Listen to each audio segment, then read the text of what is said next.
तुमचं नाव काय? माझं नाव मयूर नथुजी मुकरकर. अच्छा. या व्यवसायात किती वर्षापासून आहात? मी या व्यवसायामध्ये 8 ते 9 वर्ष मला झाली आहे. अच्छा. तर त्यासाठी बेसिक एज्युकेशन तुम्ही कुठलं घेतलं? माझं बेसिक एज्युकेशन BSc ॲग्रिकल्चर वर्धेवरून झालं आणि वेटरनरीचा डिप्लोमा झाला बेसूरवरून. अच्छा. हां. ही प्रेरणा कुठून मिळाली तुम्हाला? प्रेरणा मला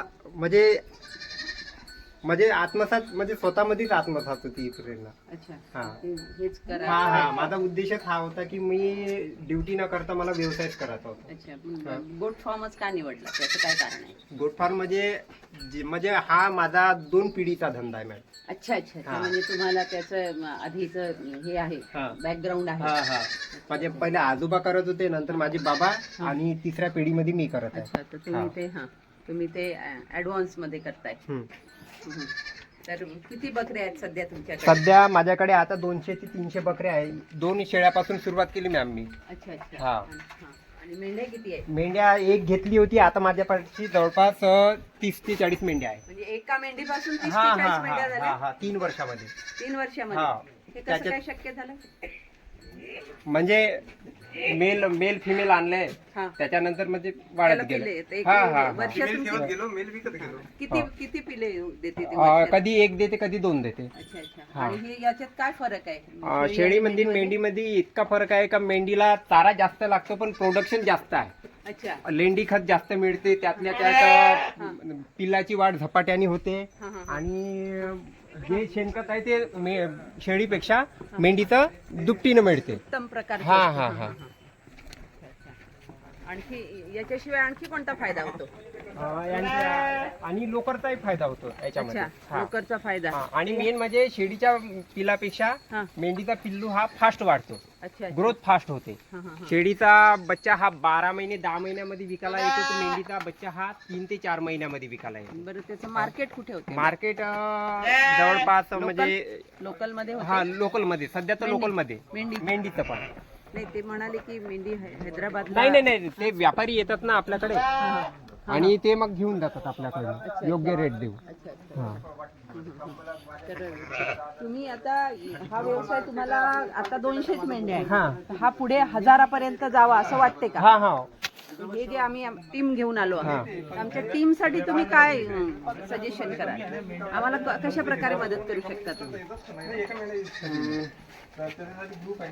आम्ही आता मार्गदर्शन घ्यायला आलो. हे सगळे आम्ही आमचे नव उद्योजक आहेत. MJP BGC यांची एक विंग आहे बानाईचं, आणि यामध्ये आम्ही व्यवसाय कसा उभा करायचा तरुण पिढीने त्याचं आम्ही एक बाय प्रोसेस चाललो आहे. ही आमची BGP आहे, त्यातलाच भाग आहे. तर आम्हाला तुम्ही काय मार्गदर्शन करा? तुम्हाला वेळोवेळी वॅक्सिनेशन, डिवॉर्मिंग वगैरे लागलं म्हणजे ट्रीटमेंट लागली? नाही, सुरुवात आता शून्यापासून, हे सगळे शून्यापासून सुरुवात करा.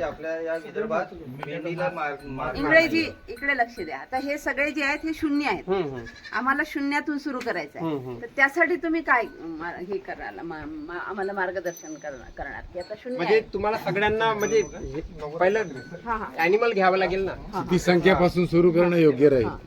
तुम्ही म्हणजे कमीत कमी 10 पासून सुरू करू शकता. अच्छा. ते तुमच्याकडून मिळतील का? हा अवेलेबल करून देऊ आम्ही. ठीक आहे. तर हे आपल्याला मयूर प्रकारे मयूरनी आपल्या बरीचशी प्रायमरी माहिती आपल्याला सांगितली. याशिवाय डीप माहिती असेल तर आम्ही वेळोवेळी तुम्हाला विचारू शकतो. तुमच्याकडून मेंढ्या पाहिजे असेल किंवा बकऱ्या पाहिजे असेल ते आपण आम्ही तुमच्याकडून घेऊ शकतो. काय किंमत असते एका?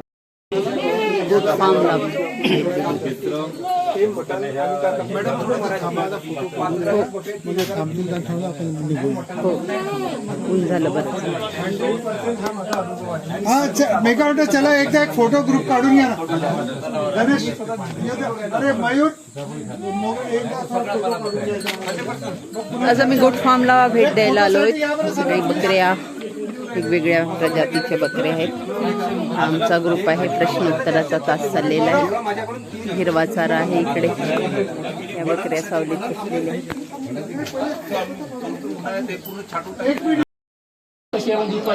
म्हणजे मग हे काढल्यानंतर इथून काढायचे आणि बकरी पाजून घ्यायचं, थोडा वेळ ठेवायचं आणि नंतर पुन्हा हा. नाही नाही तसं नाही म्हणत आहे, ते पिता येत नाही दूध एकदम जन्मलेल्या पिल्याला. ते कसं त्याला स्तनाला कसं लावायचं? नाही, आम्ही तिचे पहिलं दूध नाही का पूर्ण वॉश करून घ्यायचे, स्वच्छ धुवून घ्यायचे, पोटॅशियम परमॅग्नेटच्या पाहिजे साफ करायचं, पण त्याला दोघतही असं ना तुम्ही. नाही धुवत नाही, ते 2-3 टाइम पाजायचं, पण त्यालाच पाजायचं. नाही पाजायचं ठीक आहे, तो चिंच वगैरे पाजता, हा. त्याला पेता येते का? पेता येते.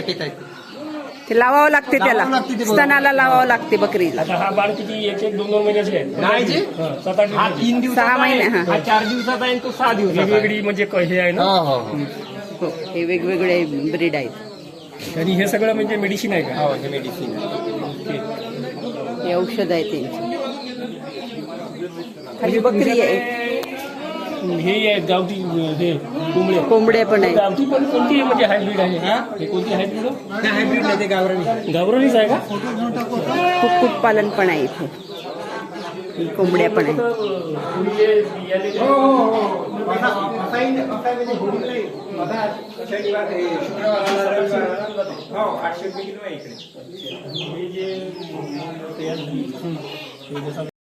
बकऱ्यांचे पिल्लांसाठी केलेलं हे शेड आहे. असं यांना माती नाही लागली पाहिजे, कारण हे छोटे असताना माती खातात आणि यांना जंत होते. जंत झाली की त्यांना मग डिसेंट्रीचा त्रास होतो आणि ते दगावतात किंवा त्यांचं वजन वाढत नाही. म्हणून हे यांनी असं हे बकरीच्या पिल्लांसाठी शेड केलं. कमी प्रमाणात आहे, तर आमच्याकडे परवडलं पाहिजे. त्याच्यासाठी एकच उपाय आहे आमच्याकडे, जे आमच्या रात्रीच्या वेळेस नासाडी करते डुकरं हे, तर मला नाही, तर त्याच्यासाठी आम्ही आमच्या याच्यात म्हणजे मला हे टाकायचं, फुटार पेटून जातं आणि याचं लोकर टाकायचं, म्हणजे ते काही डुकरं जनावर येणार नाही. हा माझा 2 ते त्याच्या गंधामुळे येणार आहे. 3 वर्षाच्या बुऱ्याच्या गंधामुळे येणार नाही. बाकीचे जनावर आपल्या पिकाचे नुकसान करणार नाही. करणार नाही. हा 3 वर्षाचा अनुभव झाला. माझ्या आदल्या वर्षी पूर्णपणे नासाडी गेली होती. आम्ही 3 वर्षापासून हा उपयोग करू राहिलो, म्हणजे जनावर येणं बंद झालं. आमच्या शेताभोवती फिरते म्हणजे डुकरं, पण आमच्या शेतात येत नाही. रात्रीचा